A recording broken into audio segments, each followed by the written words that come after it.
सभी को मेरा सत्कार। हम सभी यहाँ पे सद्गुरु जी का सत्संग सुनने के लिए इकट्ठा हुए। आज का दिन हम सबके लिए खास है क्योंकि हर सप्ताह का आखिरी संडे हमारे लिए खास होता है। हम लोग यहाँ आते हैं, सद्गुरु जी का भजन सत्संग सुनते हैं और अच्छी बातों को अपने अंदर लेके जाते हैं। कुछ लोग लेके भी जाते हैं और कुछ लोग यहीं पे छोड़ के जाते हैं, जैसे सुनी निकाल दी।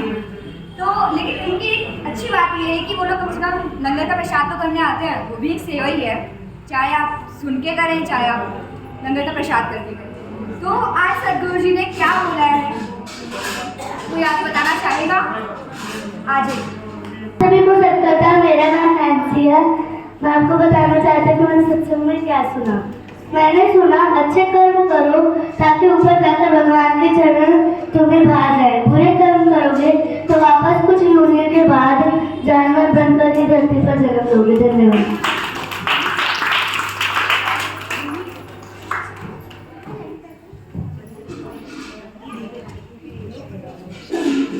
सत्कार आप सभी को। मेरा नाम संजना। आज मैं बताऊंगी कि मैंने सत्संग में क्या सुना। मैंने सुना इंसान के जीवन में मृत्यु और संघर्ष मिलता है। इंसान को जीवन मतलब जीना, मृत्यु मरना और संघर्ष मतलब मेहनत करना। इंसान अगर प्रयोग करता है और अपना जीवन खुशी से व्यतीत नहीं करता या वो अपने जीवन में कई मेहनत नहीं करता या फिर वो हमेशा लोगों को दुख देता रहता है, तो वो कभी भी भगवान का भक्त नहीं कहलाएगा। अगर वो भगवान की भक्ति करता है, लोगों को अच्छा खुशियाँ देता है, तो वो भगवान का भक्त कहलाता है। Thank you.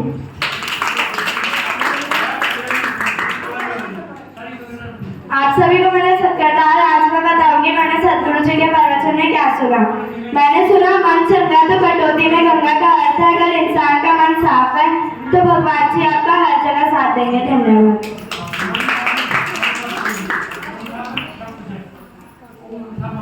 आप सभी को सत्कार। मैं बताऊंगी मैंने सत्संग में क्या सुना। भक्ति एक ऐसा रूप है जो इंसान को सही राह पर चलाती है। भक्ति भगवान का दूसरा रूप है। धन्यवाद।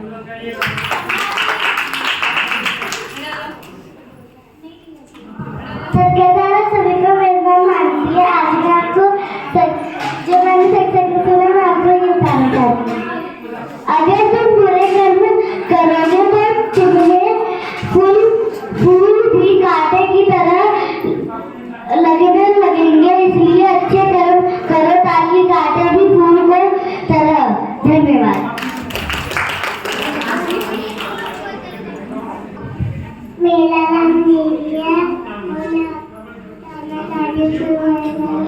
हाथी राजा बोल सूर्य के काजल आओ हमारे घर पे आओ मरुआ फूल गाँव में आओ बैठो खुशी पे खुशी बोली हाथी राजा गए।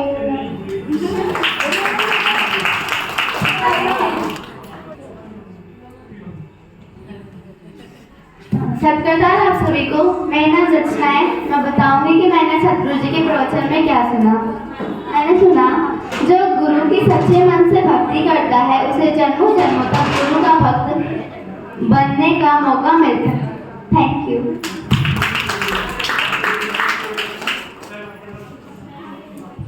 सभी को मेरा सत्कार। मेरा नाम है नगमा। आपको मैं ये बताना चाहती हूँ मैंने सद्गुरु जी के प्रवचन में क्या सुना।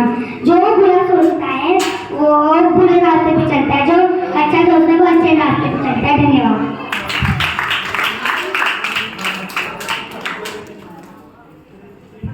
सत्कार आप सभी को। मेरा नाम अंशिका है। मैं सद्गुरु जी के प्रवचन में अगर कोई किसी का भला करेगा तो दुनिया भी उसके साथ भला करेगी।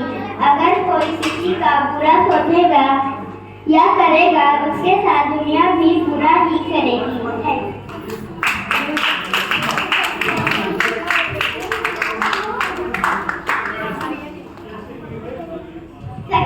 सभी को मेरा नाम सूफिया। मैं बताना चाहती हूँ मैंने सत्संग में क्या सुना। एक सेवा ही है जो एक भक्ति है जो हमारे अंत समय पर काम आती है। धन्यवाद।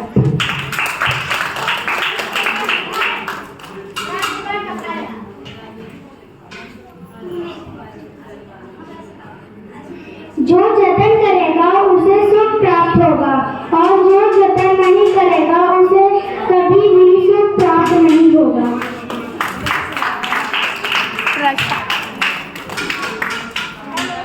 सत्कारतार आप सभी को। आज मैं सतगुरु जी का एक शायरी सुनाना चाहती हूँ।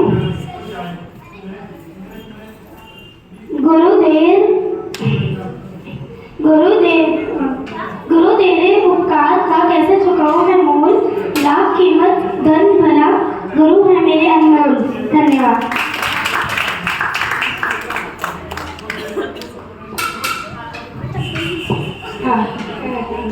सत्कारतार आप सभी को। मेरा नाम सोना है। मैं आज आप सभी को बताऊंगी कि मैंने क्या सुना।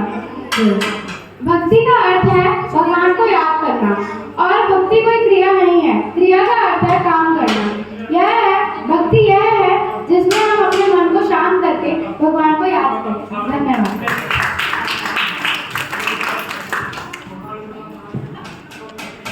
सत्कारतार सभी को। आज मैंने सतगुरु जी के प्रवचन में ये सुना कि हमें छोटे से छोटे इंसान की कभी भी निंदा नहीं करनी चाहिए, चुगली नहीं करनी चाहिए।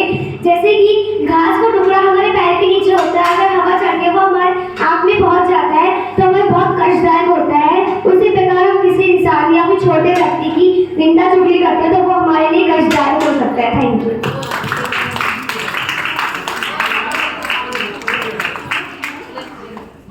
आप सभी को सत्कारतार। मेरा नाम अर्शिका है।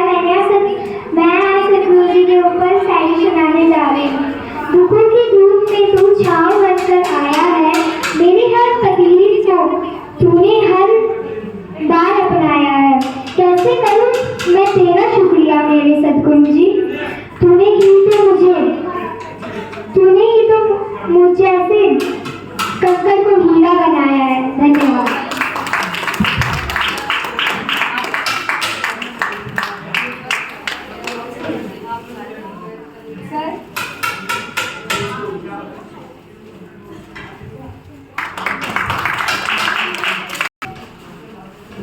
सत्कारतार आप सभी को। मेरा नाम शायरा है। मैंने आज सतगुरु जी के प्रवचन में यह सुना कि एक इंसान अपने आप को कुर्बान कर सकता है लेकिन अपने गुरु को कुर्बान नहीं होने देगा।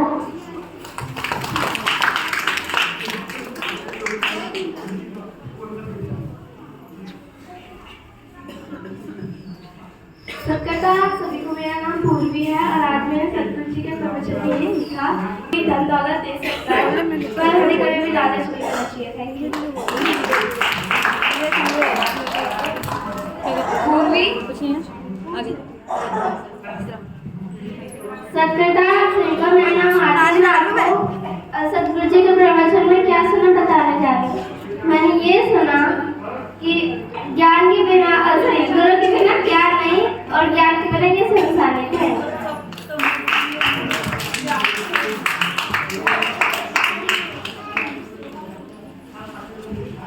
सत्कारतार सभी को। मेरा नाम मेरा है। मैं बताऊंगी सतगुरु जी के प्रवचन में मैंने क्या सुना। गुरु के बिना किसी की जिंदगी सफल नहीं होती। धन्यवाद।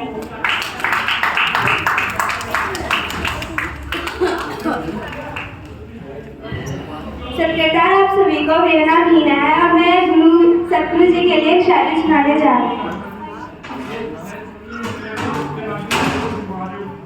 सतगुरु जी मेरी एक बात मान लेना, तेरी दर पर आकर कहीं ना जाऊं, कुछ इस तरह मुझे अपनी चौखट से बांध लेना। माना मेरे कर्म इतने अच्छे नहीं गुनाहगार, मान कर ही सही बस मेरा हाथ थाम लेना। Thank you.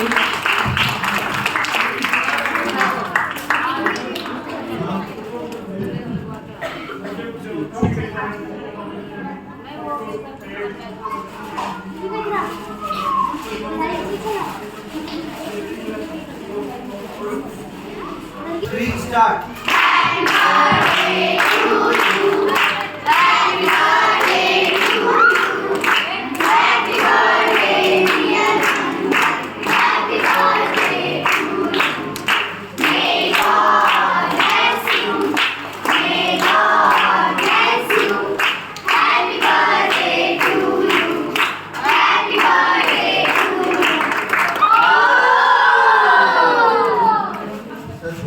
सतगुरु जी दया करना, मन्नत को सद्बुद्धि देना, ताकि वो पढ़ लिख कर अपना अपने मम्मी पापा का और भारत का नाम रोशन करे। दया करना, सद्गुरु जी मन्नत के सदा अंग संग रहना, उसका ध्यान पढ़ाई में रहे। दया करना, मन्नत को अच्छा सा मन्नती मिले।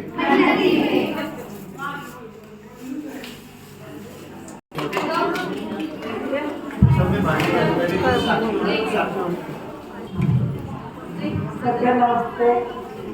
आज एक गुरु जी के भजन लेके आई, अच्छा लगे तो ताली बजाना। आज मेरे गुरु मिलेंगे सत्संग में, आज मेरे गुरु मिलेंगे सत्संग में, मन का कपड़ा के माल दूल्हे साबुन से, कपड़ा के माल दूल्हे साबुन से, मन का मैल दूल्हे को सत्संग में, मन का मैल दूल्हे सत्संग में। आज मेरे गुरु मिलेंगे सत्संग में, आज मेरे गुरु मिलेंगे सत्संग में। जीव के दीप जले मंदिर में, जीव के दीप जले मंदिर में, आज मन का दीप जले सत्संग में। आज मेरे गुरु मिलेंगे सत्संग में, आज मेरे गुरु मिलेंगे सत्संग में।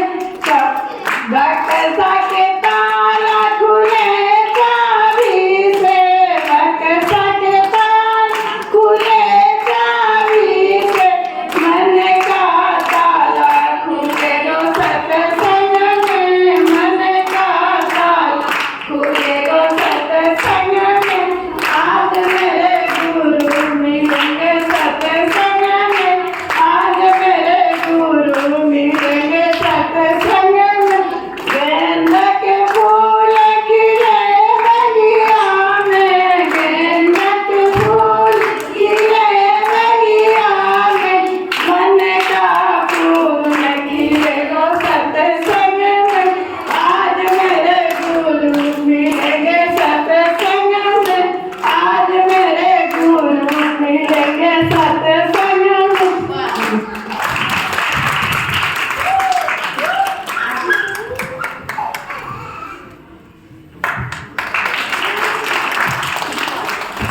आप सब यहाँ सत्संग में आते हैं तो मुझे आपसे दो बातें बोलनी थी। पहली कि आप सब इतना कमाने लगे हैं, अब तो सत्संग की जो लोग आते थे अब वो धीरे धीरे कम होते जा रहे हैं। तो जो लोग आते थे पहले और जिन्होंने छोड़ दिया है तो उनको बोलिए कि आया करें। और दूसरी बात, जितने भी बच्चे आते हैं अपने साथ जो दुपट्टा लाते हैं उसको सिर्फ डाल के नहीं रखना, सर पे भी रखना होता है। दूसरी बात, जो नहीं लाते वो स्कार्फ वगैरह ले आया करो, क्योंकि आप सत्संग में आए हुए हो। आप चाहे मंदिर जाओ चाहे मस्जिद जाओ, वहाँ दुपट्टा लेके जाते हो ना, तो यहाँ पे भी आपको लाना चाहिए, ठीक है। अब पुनः मैम हमको साखियाँ सुनाएंगी, तो बता जाएंगे।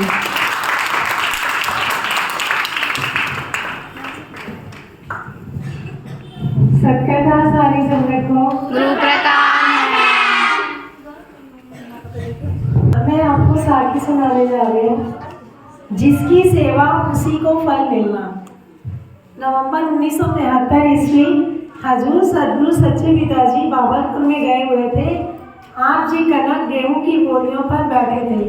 बीबी वानी जैनपुर वाली ने अर्ज की, सच्चे बादशाह जी, मेरे छोटे पुत्र जोगिंदर सिंह को एक लड़के की दात बख्शो। उसके घर पहले 2 पुत्रियां हैं, दया करो। हजूर सदगुरु जी ने फरमाया, तेरा पुत्र सेवा तो करता नहीं है, सेवा करे, इस घर में लड़कों की क्या कमी है। वानी ने कहा, बड़े दोनों पुत्र तो पटवारी हैं, घर की खेती का सारा काम जोगिंदर सिंह ही करता है। जब हम सभी सेवा में आ जाते हैं तो क्या हमारी सेवा का फल उसको नहीं मिल सकता। तो सदगुरु जी ने फरमाया जो मजदूरी करेगा तनख्वाह उसी को मिलती है, तेरी सेवा तुझे ही मिलेगी और उसकी सेवा का फल उसको मिलेगा। तो बीबी वाणी ने अर्ज की, सच्चे बादशाह जी मैं तो समझती थी कि सांझे घर में से की गई सेवा का फल भी साझा ही मिलता है। यदि यह बात है तो अब उसको सेवा में भेज दिया करूँगी। इसके पश्चात मथोली में झोने चावल की कटाई शुरू हो गई। सदगुरु सच्चे पिताजी मथोली में थे। जोगिंदर सिंह भी सेवा करने के लिए चला गया।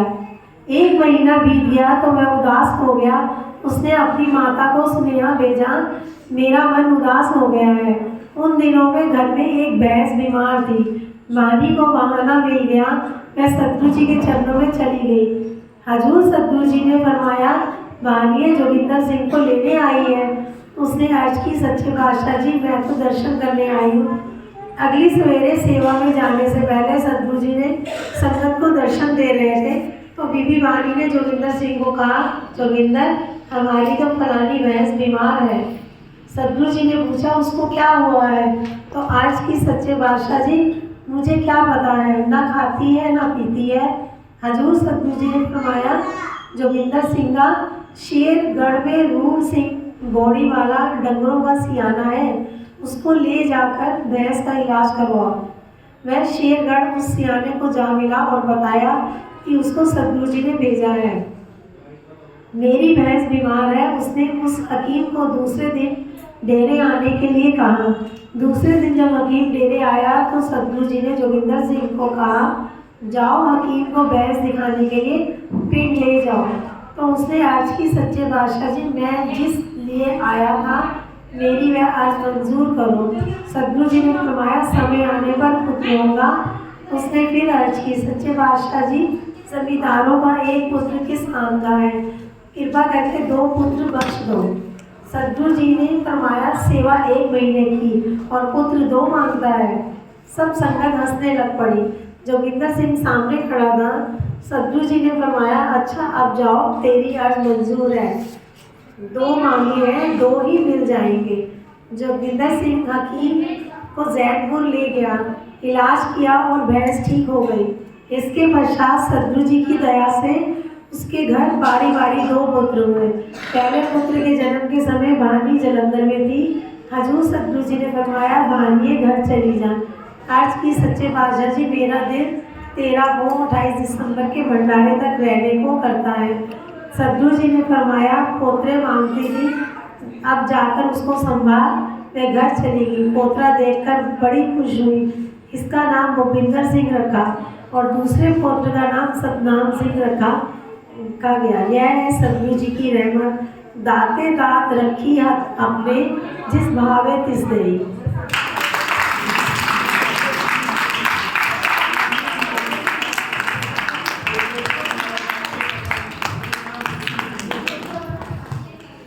सभी पेरेंट्स लाइन बना के प्रसाद लेने के लिए आ जाइए। आप सभी को मेरा सत्कार। आप सभी यहाँ पे आते हैं, मैं उम्मीद करती हूँ कि आप सभी को हमें बहुत अच्छा लगता होगा। तो आप तो आते ही हैं, साथ में दूसरों को भी लेकर आए, क्योंकि आप देख रहे हैं यहाँ पे संगत बहुत कम होती जा रही है। और ऐसा नहीं है कि यहाँ पे आके कुछ हमें बुरा होता है, बल्कि मैंने भी ये एक्सपीरियंस किया। बहुत सारे आंटियाँ जो आती हैं, बच्चे आते हैं, वो सब यही बोलते हैं कि यहाँ पे आके हमें शांति मिलती है और हम यहाँ पे आके अपनी सारी टेंशन भूल जाते हैं। और आप ये सभी मानते भी हैं, है ना? तो आप ये ज़्यादा से ज़्यादा लोग यहाँ पे आए और दूसरों को भी लेकर आए, क्योंकि इससे हमारे अंदर भक्ति का भाव पैदा होगा। और दूसरी बात ये कि 29 तारीख को यहाँ पे कीर्तन दरबार है, तो आप सभी को वहाँ पे पहुँचना है। 70 डेरे में कीर्तन दरबार है, ठीक है? 29 तारीख को शाम को 5:30 बजे, ठीक है? मैं दोबारा बोल देती हूँ, 29 तारीख को शाम को 5:30 बजे, ठीक है? कल कीर्तन को तो माता रानी का है, पूर्णिमा वाला। अब सभी पेरेंट्स आ जाए प्रसाद के लिए।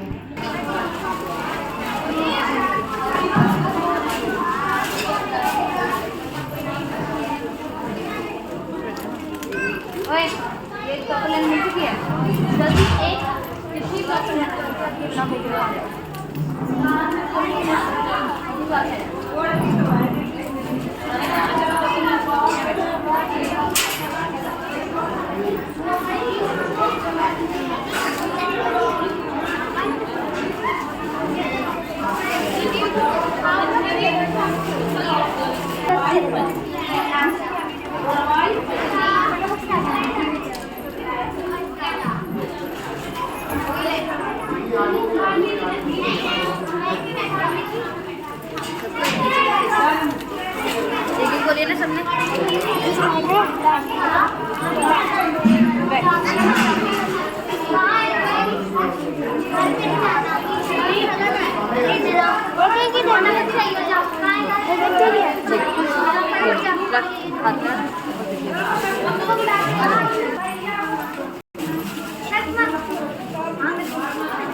Next.